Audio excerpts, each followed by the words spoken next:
to Dr. Daisley Speaks radio talk show on 246visualizeradio.com. This show was designed to inspire, educate, and connect you, the public, with great leaders in their own right. We promote stories of triumph, and our program's objectives are to connect the people with culture, leaving you better than you were before you joined us.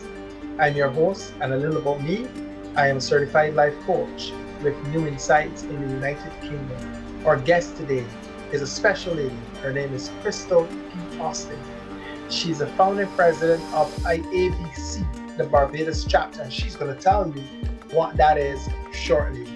Her consultancy, Lyrical Lava, I like that, Lyrical Lava. She's a PR consultant. And as we go on, Christal, the floor is yours. Tell us about yourself. Hi, Dr. Ian. Such a pleasure to be on the show. I know last week we were doing the crazy dance with the internet. I'm hoping it will cooperate today. Yeah, I'm just a girl from Barbados, really, in a nutshell. But a very patriotic girl. I'm very passionate about my profession, public relations, and the pursuit of all things Pan-African. Yes. Okay. I'm passionate youth advocate as well.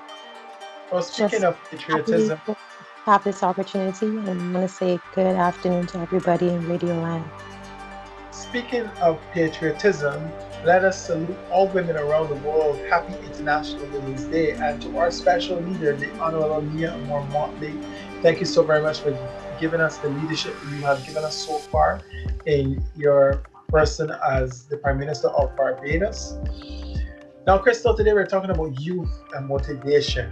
And you have had lots of experience with young people. Tell us, why did you get into PR? What was that journey like for you? Well, the two are not necessarily correlated, but I will try my best to bring some intersection to my answer.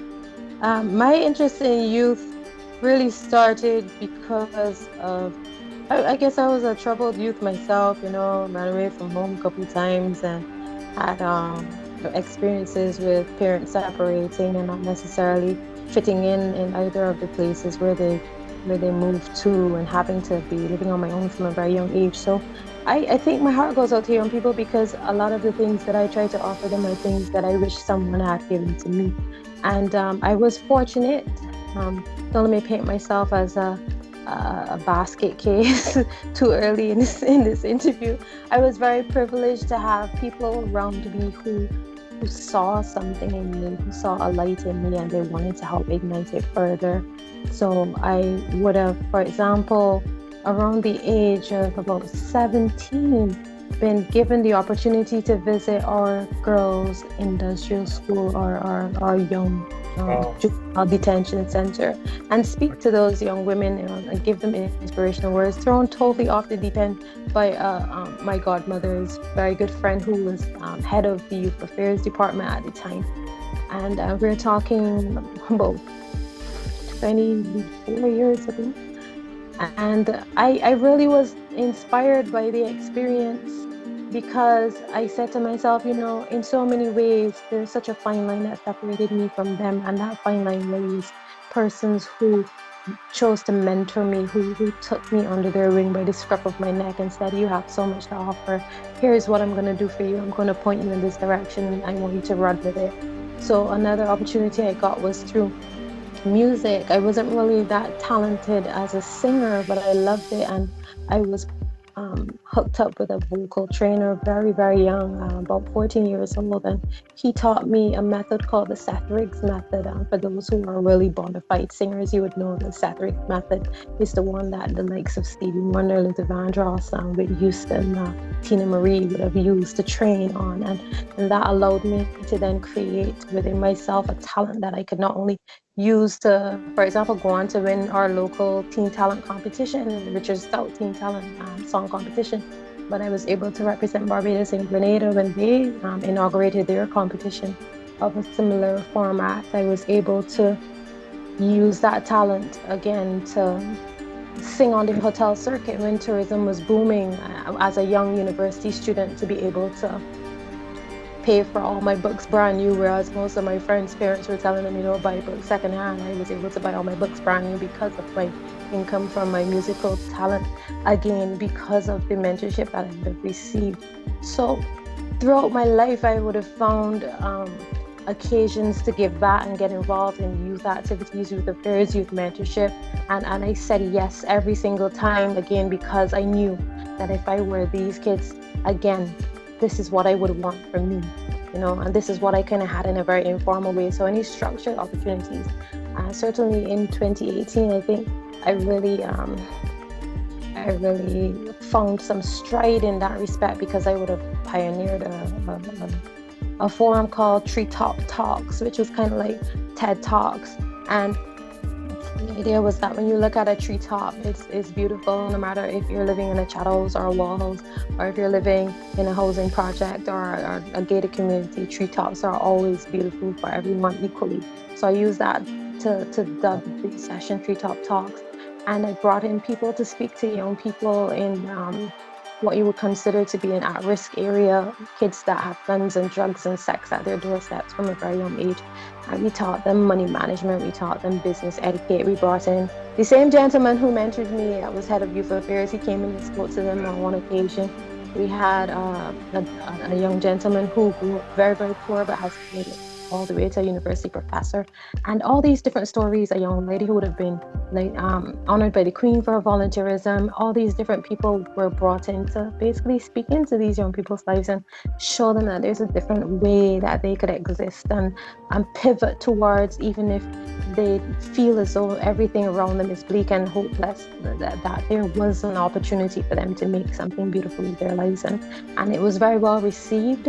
I would say that the highlight of the program for me was in recognizing that they had what I call the road tennis boys out in the road after the sessions, but then in the actual meetings, they were very quiet. We brought in Toastmasters. We did 8 intense weeks of Toastmasters training with them to help them, not only in terms of being able to introduce themselves with conviction in a meeting, but also how to prepare remarks for a vote of thanks or a speech, or to conduct themselves in an interview. Those were the kinds of scenarios. They also got to visit a radio station. So I absolutely love interacting with young people and seeing their fervor and innocence, and doing my part to kind of nurture them and make sure that they're sheltered from some of the uglier things in life that are very quick to grab them. So it's an honor, therefore, to have been given this opportunity to chat with you on a subject that I am very, very passionate about. So thank you so much. Well, the pleasure is mine, because in talking about young people, Christal, you realize that a lot of young people don't have role models, and usually the role models that we have are so far away from us. We can't touch them, we can't see them in person. Did you have a role model that influenced your career when you were younger? Yes. So as a young public relations professional who kind of slipped and fell into the profession, having never heard of job before, but seeing a vacancy and the things that I knew I could do, I became thirsty for knowledge and realized that there were these chapters of international organizations committed to the profession, just like the engineers had their associations and the lawyers have the bar association.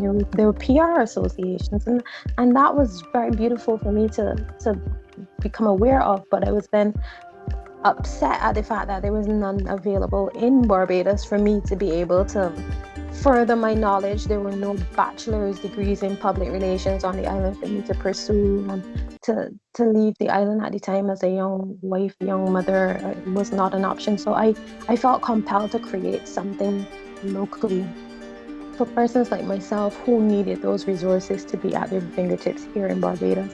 So I started putting my feelers out, and would have met a gentleman who had been practicing PR probably from the year I was born, and he took me under his wing not only to help champion this notion of a local PR chapter, which became the International Association of Business Communicators Barbados, but he also spoke into my life in a very personal way as it relates to my choices in education and my choices in career path.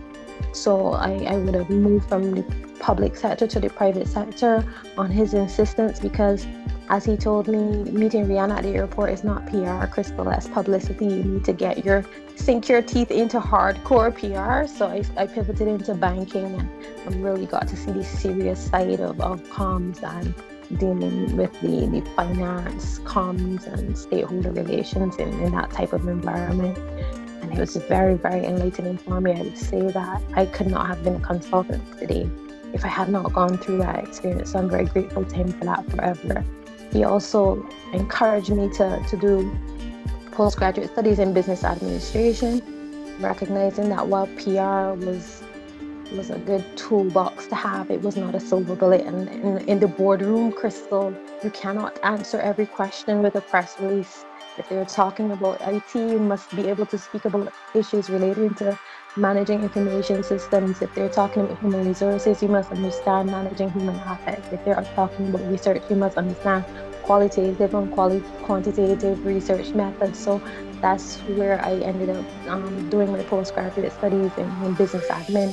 So I would say that, again, because of that guidance that I had and that very firm chiding that I would have received from him early on in my career, I was able to make some very good decisions that helped to bolster not only my confidence, but my craft. How did you overcome this small island mentality? Well, let me put it this way. I think being from a small island in itself, it depends on the perspective. To some people, that mentality comes with a level of naivete, and to some people, it makes us exotic, you know? So I think it really boils down to perspective. But having been involved again in the PR association and being able to travel to international conferences, mostly in the US, places like Denver, New Orleans, and San Francisco, I was able to interact with peers from all over the world because those conventions really pull people from Asia, from Africa, from the Caribbean, and other areas in the South.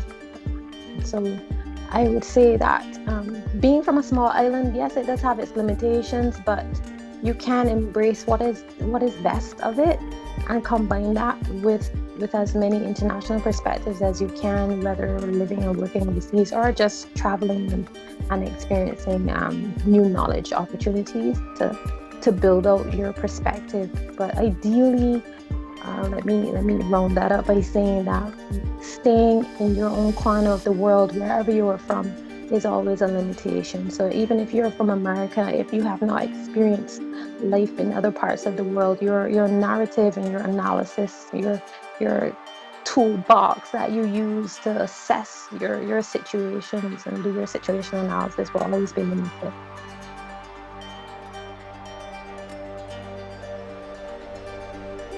I think you're muted. I'm really interested to hear about your journey from when we had our conversation. You talked about Village Girl, and we in the Caribbean know what you mean, right? I grew up in Westbury, so I know what that is, and I hear people say all the time, you know, he's a village boy and she's a village girl. But what is that, and how has that been a barrier to our young people, you know, becoming great in our society? You mean being a village girl or a village boy? Are being seen as, in their eyes as well as the public's eyes? Well, I wouldn't say that there's so much of a glass ceiling. Maybe a net that you need to tear through, but not a glass ceiling to break so that it's not an impediment of great degree that you need to overcome. But we have a pedigree type approach to things in our society, especially in relation to politics, in relation to senior positions. We all heard stories of people who only hire persons who went to their alma mater. And those types of scenarios, you have to find ways around and really make yourself undeniable, regardless of not having the right high school on your CV or the right last name, or not having a mom or dad who is an attorney at law, or even a senior person on a plantation down some generational line. You know, it is difficult to overcome the stereotype that you are mediocre.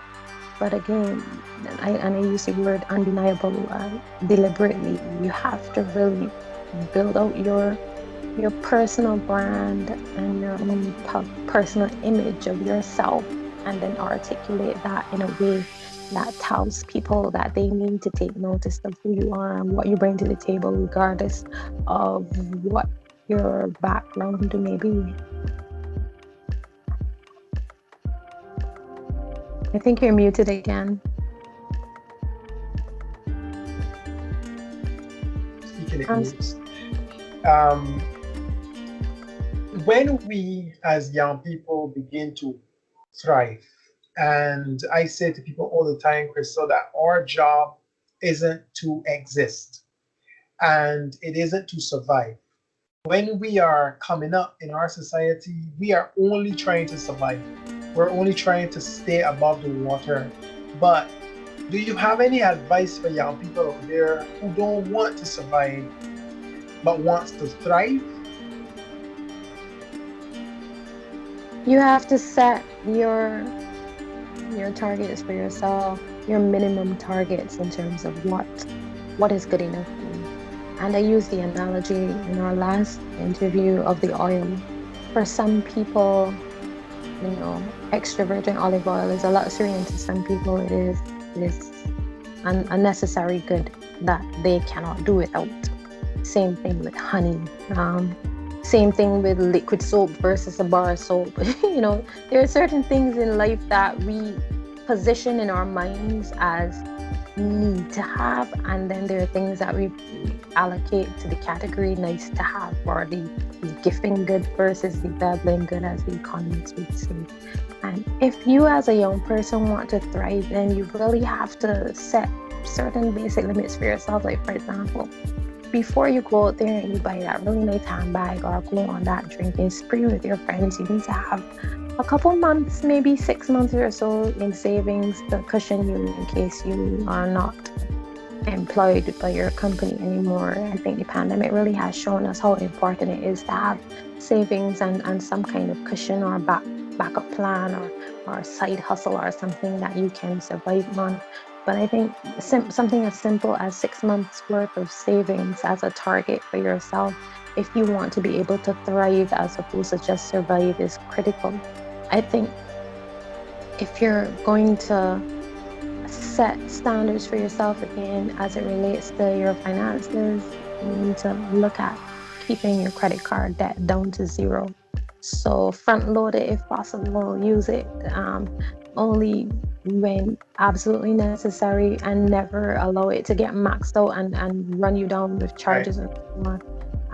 If you're going to spend your money on anything, make sure you can buy it twice before you buy it once. Those are the types of philosophical things that in my quote unquote old age I have learned. And we spend so much of our youth trying to appear to be enjoying life that we don't necessarily give ourselves the amount of momentum, I think, to have a lifestyle that we can sustain.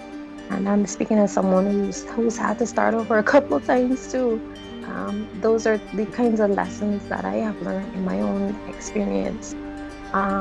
In order to thrive, I mean, I've spoken a lot in terms of money as it relates to your own quality of life in other areas that are not materialistic and tangible, I think you need to have a good thought life. And by that, I mean, you need to have a system of processing events in your life that does not allow you to capitulate easily.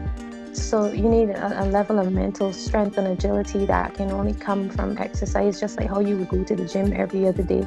So, for example, if you have difficulties dealing with challenging situations, and you find that you are prone to breaking down easily, or you get dark thoughts about life as soon as you face something that seems an onerous or very difficult challenge, you need to practice with smaller things, I think, smaller challenges, and try to reverse negative thought patterns, because a lot of times it's really about how you think about things more so than what is actually happening, and how you react to things more than what is actually taking place.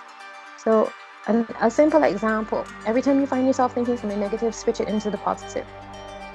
So if somebody tells you, you're not going to amount to anything, then you say to yourself, many people amount to something all the time, so can I. And you use that type of strategy to really negate negative momentum in your thoughts. I think that can really help to steer you along life's very winding and sometimes steep roads. I was asked recently, Christal, um, do I think that we as a young people, our younger generation is in trouble? The transition of young people into work marks a critical period in their life cycle. The transition from home to work life marks a critical transition. We haven't taught our children about crossing the threshing floor, so to speak, into manhood, into womanhood. We ourselves are still trying to figure out how we do it. And I want to ask you, because our conversation today is about motivating our young people, but I want to be real about the challenges that our young people face, right? And I asked you to come on the show again because I feel that what you have to say is really relevant, right? And I'm trying to stay in the background as much as possible and just let those who are Just let invited, me blab on. yeah, just let it out. So, as it relates to transitioning into adulthood, what are some of the challenges that you think we as young people or our younger generation face that isn't being addressed by our society? Well, I think our society, in some respects, we have parents, and you have to give kudos to those parents who build that foundation and framework with their children, that they can have tough conversations, personal conversations, any type of conversation with them. But in a lot of instances, like for example, a girl would experience her menstrual cycle for the first time, Yeah, and would not necessarily have had much by way of any yeah, kind of preparatory discourse yeah, with her mother or father, if it's the same parent who raised by the father or even grandmother or anybody. It's kind of like, oh, there's something normal. So yes, here are some sanitary napkins, and you try to change them as often as possible. Let me know if you need anything else. And that's that's kind of like the that's crash course that you get as, yes, as the West Indians yes. in some respects. And again, I want to reiterate that there are some It parents that is actually spend the time to sit with their children and talk to them about how their bodies will change and the urges that they will have, and to encourage them to have frank conversations. I mean, we have all heard the stories of the young men that when they reach 16, their macho fathers give them condoms, and mostly just checking every now and then to see how much they use. They ain't even checking to yeah. I discuss with them can't about believe being responsible, and these are the types of things that I feel that we need to be very frank about as a society, I agree. because they empower our young people to have more of a self-confident approach to Yes. life.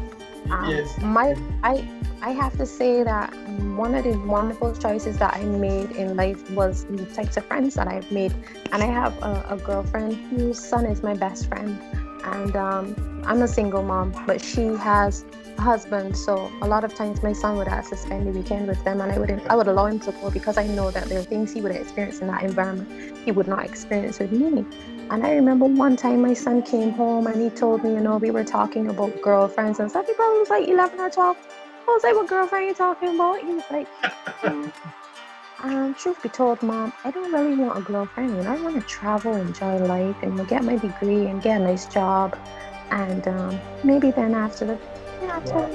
25 or Yeah. 26, I will start thinking about girls. But right now, I can't really see that making any sense with the kind of plans that I want for myself." And I was Wow. just shocked because all Of of this came course. out of the dialogue he had with a friend whose parents Yeah. are like-minded. Yeah. So, Understand. whereas with me, a conversation like that would never be organic. Yeah. I'm just I not that kind of understand. parent. But it was Yeah. organic in that environment. Again, I say that because of the choice of friends that I made for myself and my son, he was able to experience that in a household where he had a father figure in the room talking to him about it. And I'm being very real. My son's Yeah. father, That's exactly what we want. You and know. don't let me throw my son's father, my ex-husband, under the bus. He works overseas, so he's not necessarily present and physically here all the time. But I'm sure he and my son have very similar conversations, um, but obviously not as often as I would like if I had a partner. So for me, that opportunity for him to have that discussion and to have his best friend there and two of them coming Yeah. to that kind of Yeah. Yeah. decision on their own practically, as far as this Right. story was to me. And I thought that was beautiful, but again, it's very, very rare and unusual to hear young boys in the Well, prime let me. puberty in the West Indies talking about getting their degree and traveling the world before. I think it's something to really be proud of because I know that you know it really depends on the kind of fathers that we have as boys. And I can only speak to boys. I have a boy and a girl, and they don't live with me, so I totally understand. And I've been away from them for 7 years, right? But there was never a time where I was out of touch with what was going on with them. As a matter of fact, when I came back, um, I didn't tell them that I was coming back. You know, I just showed up, and my son almost had a heart attack because for 3 straight years, my son was saying, when my daddy come up, we can do this, we can do that, we can do this, we can do that, and the day that I saw them, I remember, my heart being filled with joy, and I thinking to myself like, you know, when I was younger, my father was always there because we grew up with my dad, So having a father tell you, but my father's a rugged kind of a dude, So his thing is he's very macho, right? He's very A macho. real Caribbean man. Caribbean man, So I come home from school and say, Daddy, they got this girl, that I checking out. And I even say to that, and my father was like, so what you do, that kind of, I 12 years old, and I like, right, that's it, Which is beautiful from a cultural perspective. If you're, what's the word I'm yeah, looking for, anthropologist or so, to look at the dynamics of West Indian manhood and transitioning and so on. But in principle, and in terms of, let's say, for example, how do we as a people shift away from being a developing society to a more developed yes, society, and how yes, do we leverage our own human potential? Sometimes those things really hinder us yeah, because they're not grounded in self-actualization so much as they are in social acceptance. I don't know if that makes exactly. sense. Of course it makes sense. Man, listen, you talk my language because 1 billion people in the world today live in unacceptable conditions. And if we want to talk about leveraging opportunities and opening doors and all of the things that we do, pivoting and transitioning and all this stuff, we use a lot of terms that we haven't told people how to do. We haven't told our generation, how do you make money out of nothing, right? How do you start a business when your father has never had a business, or your mother has never had a business, and nobody in your family, or nobody in your family has ever gone to college? How do you actualize when you have no examples, right? And this goes back to the point I was making in our last interview, which I am so sorry you didn't record, but I'm happy to reiterate that there are some of us who are intrinsically motivated, who are driven by Yes. an internal, rather, Eternal. desire, Yes. Yeah. Yeah. and passion, and a will, an indomitable will to succeed against all odds. And I think I was Yes. kind of like that, even though I had What? mentors kind of You push are. me. But then there are many others who, because of a constant humming in their ears by despondent parents, that life hard, you gotta do this hard Yes. thing, and it is so challenging to be able to break out and break through, that unless somebody comes into their space and kind of turns on a light in a different Yeah. room in their mind, they Yes. are never going to reach for it on their own. And that is not an indictment on their part. It's just a It's reality true. that Yes. can be cured easily through youth community programming, through strong government policy, and through persons who would have been intrinsically motivated to overcome, giving back to societies like that. And that's the kind of thinking that really motivated me to go back to my old neighborhood and try to talk to some of those young people who, and I told them it's ironic that the meetings were held in this place called a police post, but it Right. wasn't. It's not being used by the police anymore. When I was a child, it was used by the police. You better believe it was police in there with guns, okay? Because we had gang problems, we had gun crime, we had all kind of violence and all kind of craziness going on. The police post was for the police. But Yeah. now, because of cultural programming targeted to the youth, the community center, though still called the police post, is used for cultural activity. And I think that that's such a beautiful It is. It precedent is. and Yeah. best practice that still needs to be permutated and replicated across the country and maybe our region, to demonstrate how through the arts, through culture, Yes. and then dovetailing those things with opportunities to actually perform for real audiences and get paid, like in tourism and the hotel circuit and so on, that you can show young people that their time once spent in being trained in violence and crime and Right. prostitution and dancing for money and this kind of thing, that they can find other ways to make money. And as you No, said, you. even though your mother or your father never went down this road, especially as it relates to entrepreneurship, which I think is such a crucial area for our people to break into and experience, even if only for one cycle of their life. Those are the kinds of things that interventions can help people to experience and understand and appreciate. I had a conversation. I think it was about 2 days ago with an old family friend, and he and I went to Metropolitan together while we were going to school. I remember I would tell him what my dream was, and he would tell me what his dream was. When I came back, we were talking, and he was telling me that he hasn't gone anywhere near his dream. And he was laughing, but I wasn't laughing. I thought it was, sad. And then he said to me, but that was expected. And so I asked him to elaborate, what do you mean that was expected? He said, well, his father went to prison, and his aunt raised him, and every day she told him that he would not amount to anything, right? But he has this internal thing that turns on and turns off on motivation. So I said to him, you have to find the solution to turning it on, period. Because he was asking me like how it works for me.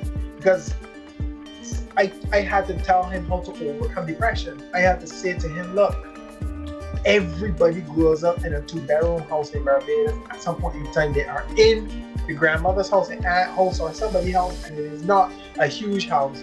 We grew up in bungalows. And when you can be outside of the house in your mind, right? Because a lot of us, we are inside of our situation because we see our situation every day. And we permeate the situation because all I can see around me is the lack. And so I had to, when I decided I was not going to let small minds stop me, it took so much courage, first of all, to say what I wanted to become. I remember we had this thing at Westbury in the Acts, and we somebody called the twins of Westbury in the Acts. So Adrian, my sister, and Andrew, my twin sister.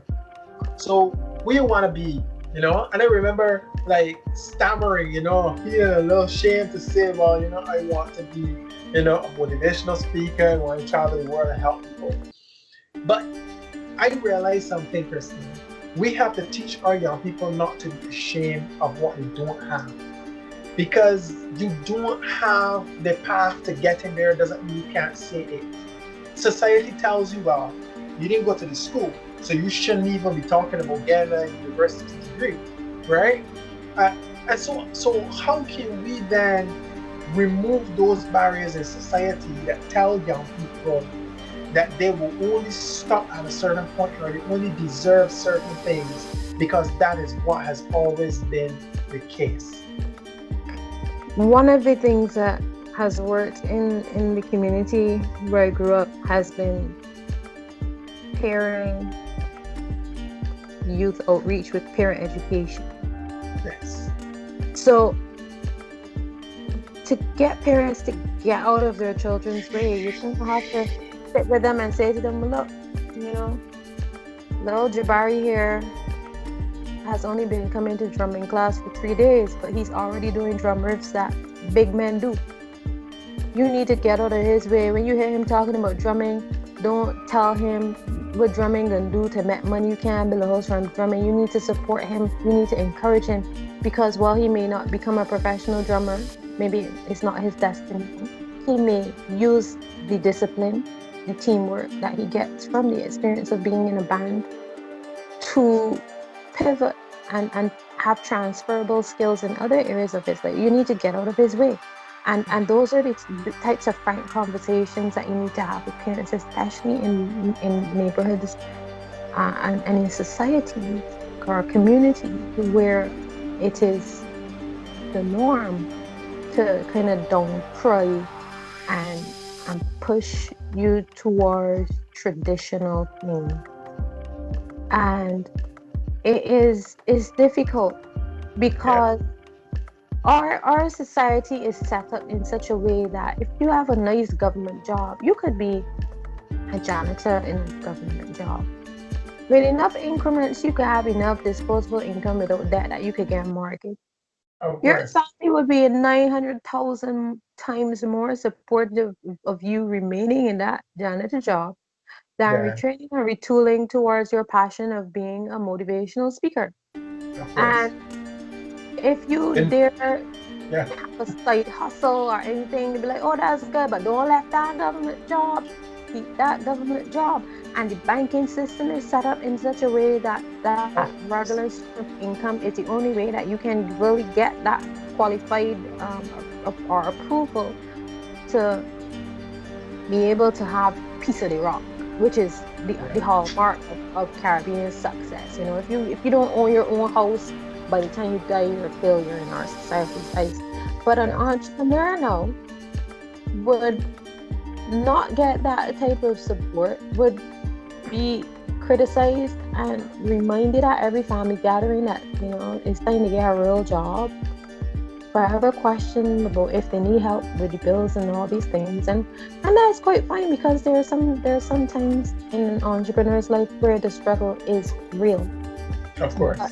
as an entrepreneur can start out with a janitor's income and quickly ramp up to the type of income that would allow them to hire 3 or 4 or 5 other people, ask me how I know, and be able to create jobs for other people. Yes. So we have to really, another example which I find quite funny is that a woman in a traditional office job would want a man in a traditional office job and fantasize about getting up every morning and standing up side by side in the bathroom while he fixes his tie and she puts on her makeup. But the man in the office job ain't making as much money as the coconut vendor. She ain't never looking at our coconut vendor. He Exactly. he does not stand a chance, because all she's thinking about is the stains in his pants and the black fingernails if she ever had to take him home to introduce him to her. Not recognizing the income stream possibilities that this man has in this quote unquote ordinary job. So Yes. it really comes with a different socialization, as you may, if we are going to break away from these chokeholds of our potential that we basically created for ourselves, cyclically, through the way how we raise our children. um I don't really want to use this word, but brainwash our children Of into course. thinking It's a this form of is brain. how life is supposed to be approached, you Yeah. know but But you know, there is hope. I like I really like your candor, your honesty, because I feel as though we need to be able to call a spade when it comes to helping our young people, because our young people can see it. They tell you. I remember speaking at one of the schools, and one of the boys saying to me quite adamantly, you're talking about, becoming this and becoming that, but if I sell this, I can get this amount of money, you know. And I remember, saying to him, I agree with you, but you have to also think about the end result. You're thinking about the here and now. Yes, you're gonna make $3,000 more than me a day, for example, selling drugs, but what is the end result for you? So you Now, mean now, you mean extra business? now you know what I mean.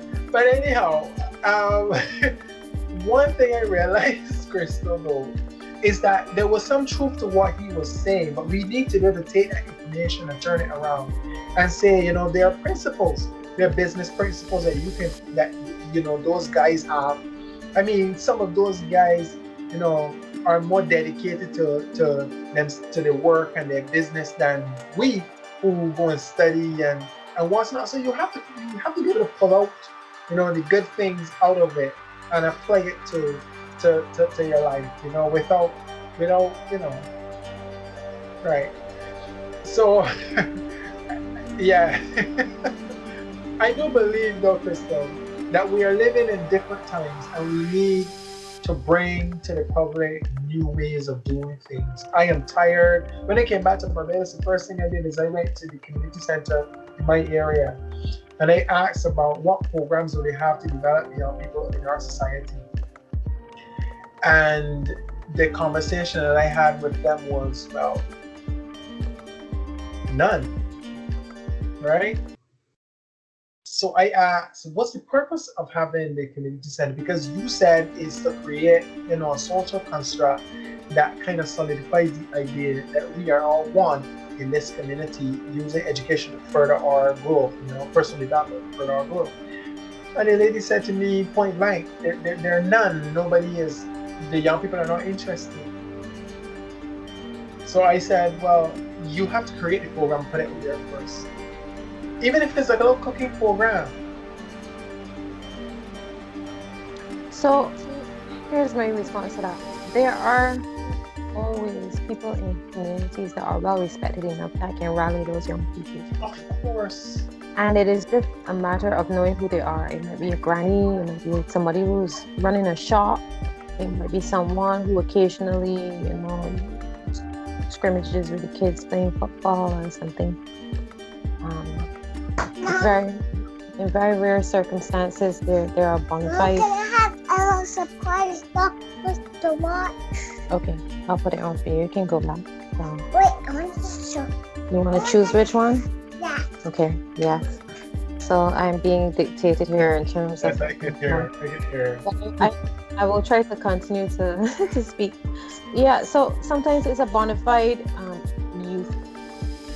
youth affairs policy representative who has built up relationships in the area, as in the community where I grew up, Painesville, has the privilege of having their youth commissioner living in the actual neighborhood.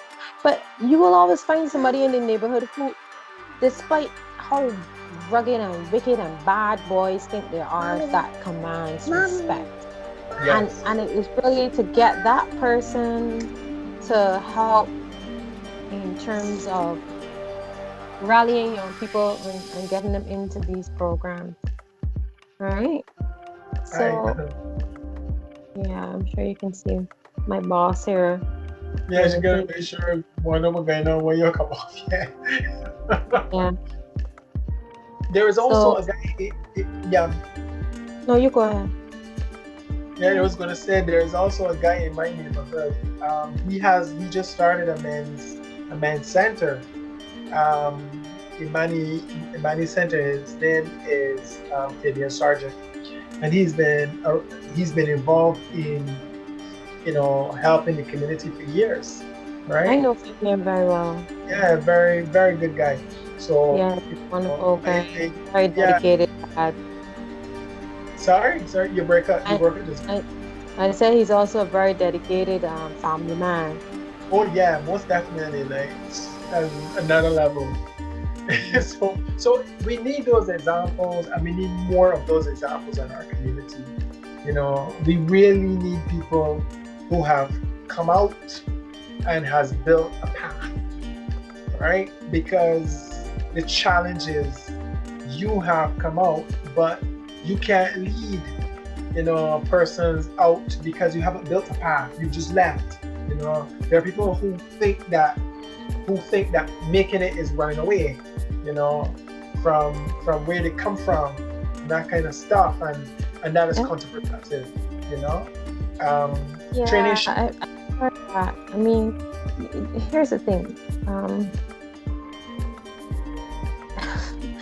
Steve Harvey would say that when he was younger, at one time his father told him, the only thing you can do for poor people is not be one of them. Because if you're not one of them, you can actually help them. If you're still one of them, you ain't saying nothing. Yes, exactly.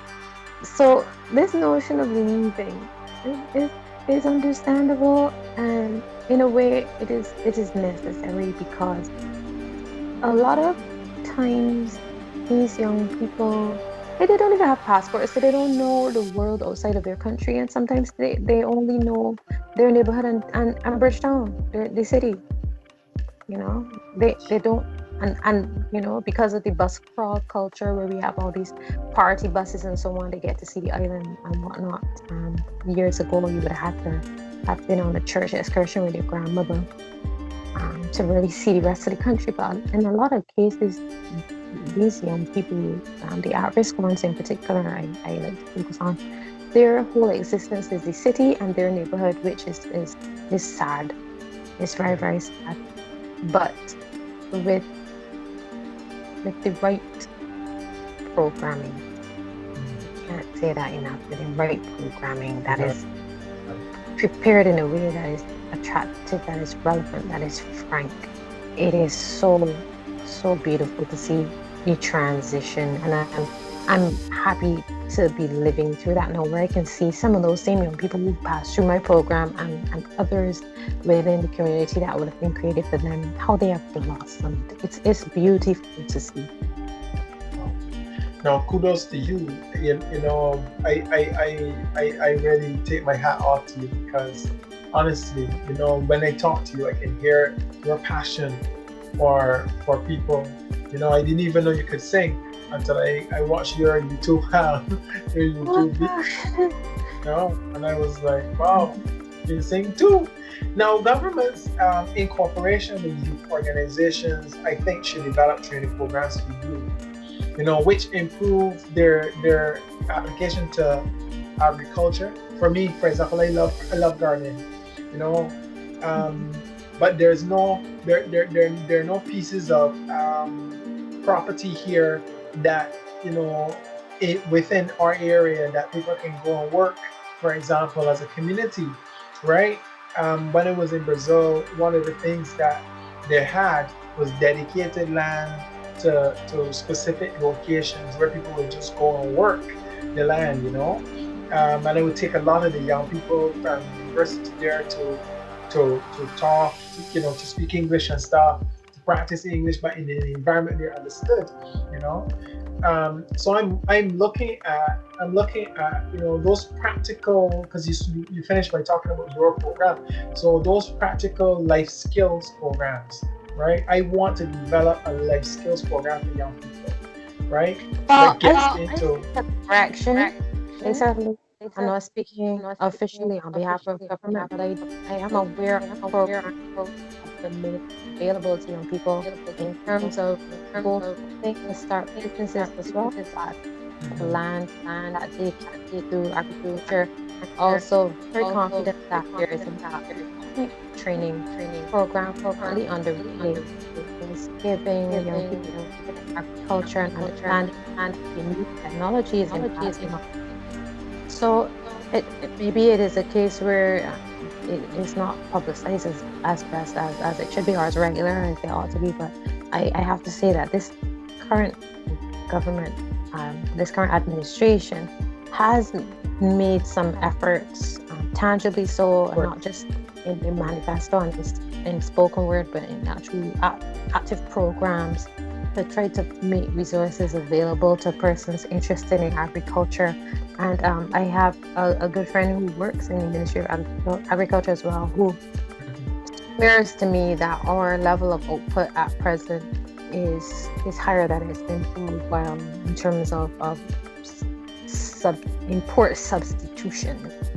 So I support you though in wanting to see more done, especially in your immediate environs.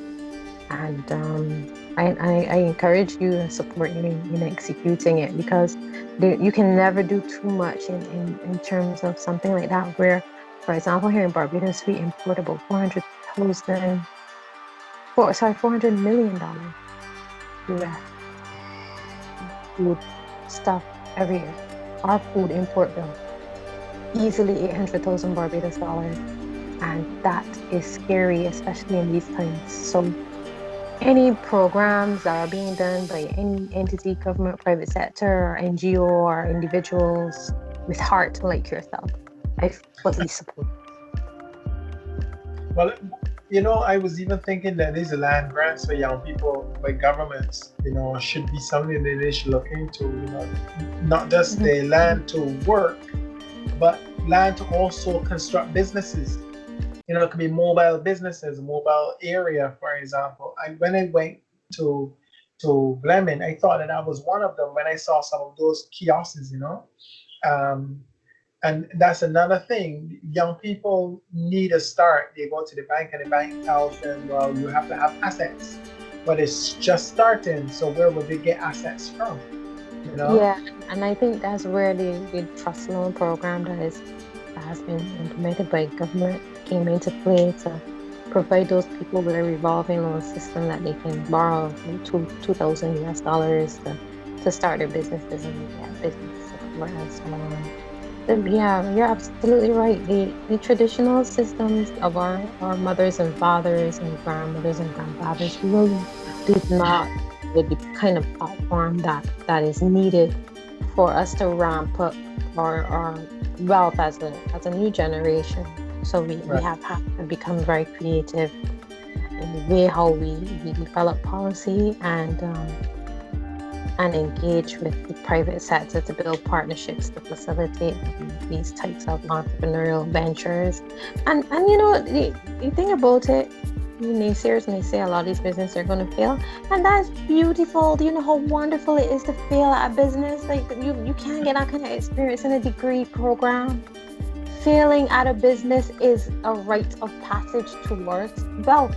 If you look at a lot of these people, I mean, even Robert Kiyosaki, he had a lot of dead-end jobs, and he lived out his car for a long time before he actually got to a point where he could say he was a millionaire and advise people. And I love his story.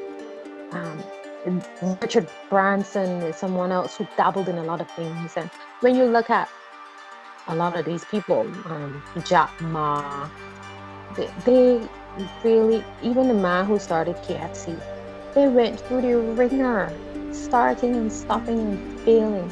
We have to get to the point where we say to our young people, failing at starting up is good. Failing with a startup is good.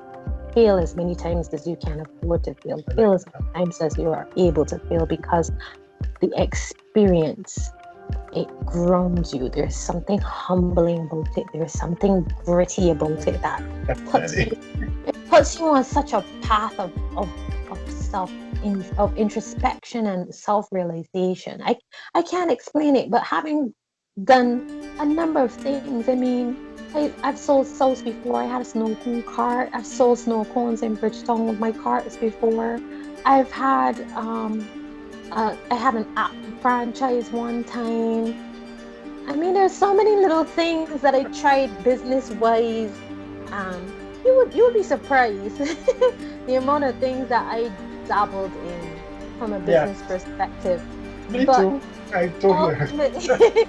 But ultimately, I can say without a shadow of a doubt that if I had not done those things and failed at those things, they would have made all of the academic and theoretical education I had irrelevant.